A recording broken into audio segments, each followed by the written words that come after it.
What's happening, people? That wasn't a good intro. You might not recognize me, but I am Corey from Tax Lien Certificate School. I just shaved my beard. I'm wearing a hat.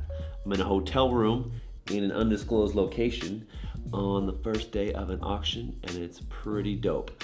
What I want to talk to you today, though, to get past all that stuff that's not important, is how to select properties that you are going to bid on at an auction. And even before that, how to select properties to drive them. So I was here at an auction and I was looking at property lists and I had a brain fart and I was like, I don't know how to do this.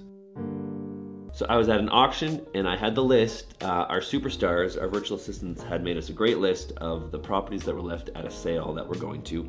And I wanted to know how to actually plot them into our route planner to know which ones to drive. So I called up my good friend Josh Blanchard. You might know him from the Tax Lien Certificate School. Maybe we can flash a photo of him right here. Isn't he a good looking dude? Anyway, so I called him up and I'm like, hey Josh, what's the best way to whittle down this list? So he told me this. He said, the most important thing is you want to look for homes that have high equity on them. So when you get the list of properties and you have their minimum bid and you have their assessed value, and let's say you have a couple comps, so you have a Zillow comp, you have a Realtor comp, maybe a Redfin or a HomeSnap comp, you want to look at the ones with the best spread, and then those are the ones you want to go after. Now, in smaller counties or in counties where there aren't as many properties, you might just end up driving all the list. So let's say there's 30, 40, 50 properties and you have 2 days to drive it. Maybe you just drive them all and this isn't as important. But if you want to save yourself some time, you're going to want to pick the properties that have the highest equity in them. So the ones with the minimum bid that is low and have the assessed value or the comps that are high. So if that makes sense, you have your minimum bid here and it's low and your assessed value here and it's high. There's a lot of equity in that. And that's gonna be the best place for you to jump off and start from when you're trying to get your list in order.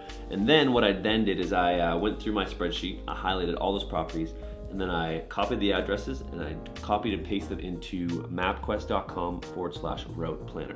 Again, that's mapquest.com/route planner, and it spit out a list for me that basically optimized my route so I wouldn't have to waste a lot of time driving. So, to recap what I said, when you want to pick a list, or when you want to try to figure out what properties to drive on a list, in my case, there's only about 40 that I need to drive, so I actually only cut out a few. But let's say you're in Texas or something and there's like 100, 200, 300. You want to filter first by what type of property it is. So if it's land, if it's single family, or is it commercial, is it industrial? So that can cut off a bunch of them if you only want to invest in single family homes. And then you want to find the ones with high equity in them. So the ones that are higher value, that have a lower starting bid.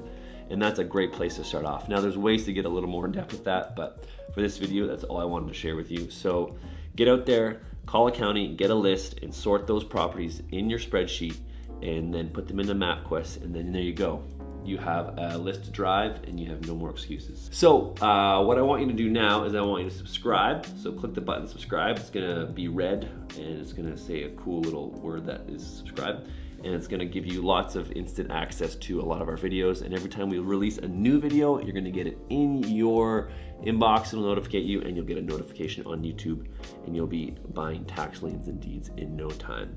Feel free to check out the link in the description as well. We've got a great free book called The ABCs of Tax Lien and Deed Investing for sale. It's $7 and that's the shipping. It's actually free. We just ask that you help cover it and it's fantastic. So without further ado, get back at it. Keep doing tax lien and deed research and we'll see you in the next video. And I may or may not be as loopy as I am now from doing property research all night. So that being said, Corey out. Talk to you guys soon. Thanks for watching. Bye.